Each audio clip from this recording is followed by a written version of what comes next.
Now we are discussing about conversion in Java with an example.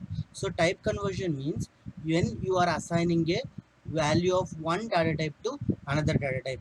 Maybe it should be in a compatible or may not compatible. Okay, if compatible, it will be convert one data type to another data type automatically.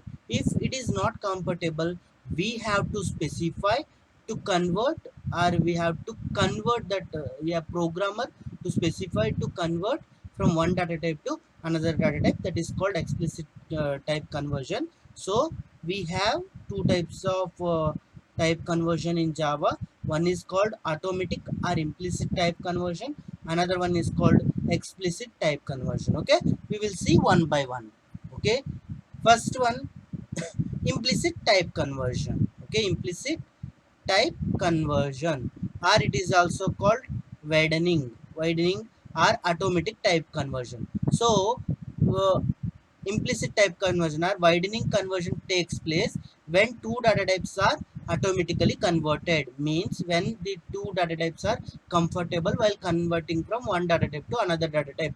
Okay, two data types are compatible and we assign a value of smaller data type to a bigger data type. Here you can see, for example, byte is only take 8 bits of data. We are assigning byte data type to a short data type because it will take 16 bits. Okay, when you are assigning smaller data type to a larger data type, so it is compatible. For example, uh, short is only 2 bytes.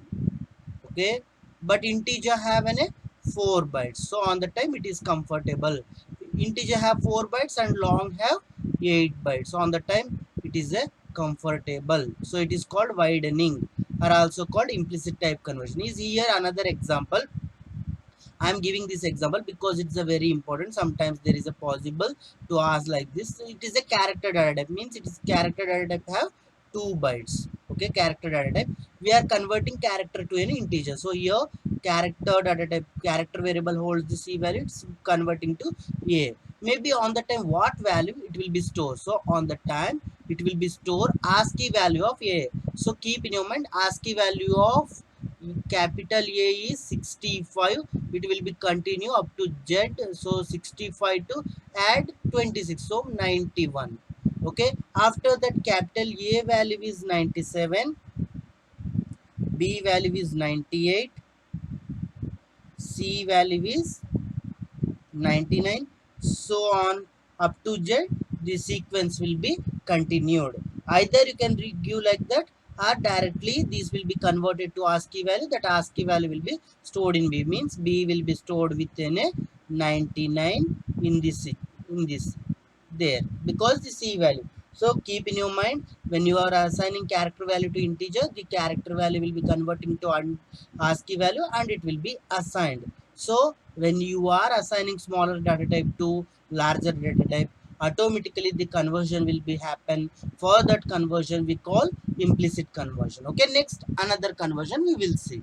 So it is called narrowing or explicit conversion. Narrowing or explicit conversion. So if you want to assign a value of larger data type to a smaller data type, we will use explicit typecasting. When you are assigning, for example, here you can see double data type have an 8 bytes of it allocate 8 bytes of information, but float have only 4 bytes. When you are assigning a larger data type value to a smaller data type, so on the time you have to specify the data type to convert. So such type of conversion is called explicit conversion. Our float is a large data type. It's have 4 data types and it is a actually point values. Long is also a integer values. It will not store any point values, and long is 8 bytes and integer is 4 bytes. When you are doing such conversion, you have to specify. See here,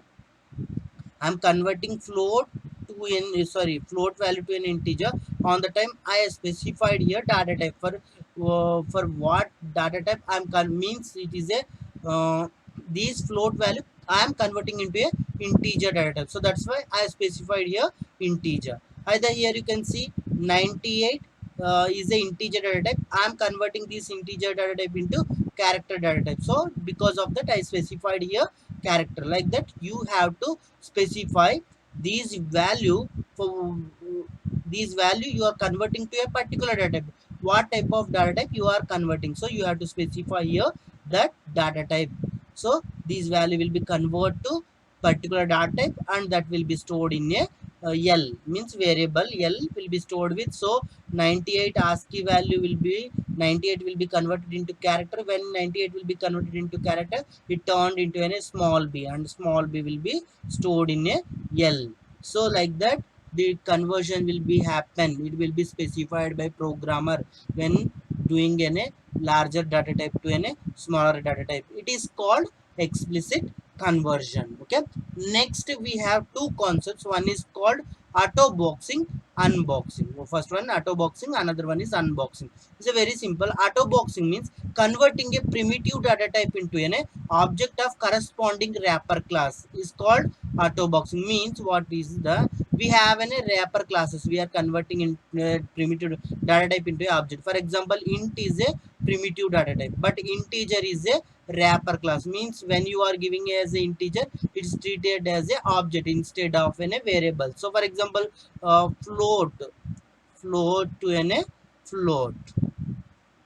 Okay, capital letter first one. So when you are doing that, it is called auto boxing. When you are converting in a primitive data type to a wrapper class object is called auto boxing. Again the reverse order, so converting in a object of wrapper class type to a corresponding primitive type is called unboxing. For example, integer to a int. Okay, just keep this definition and this example in your mind, it is enough. There is a possibility asking question in your exam, what define auto boxing or define unboxing, or there is a possibility define implicit conversion, define explicit conversion. Okay, only these type of questions possible in the exam. Okay, thank you.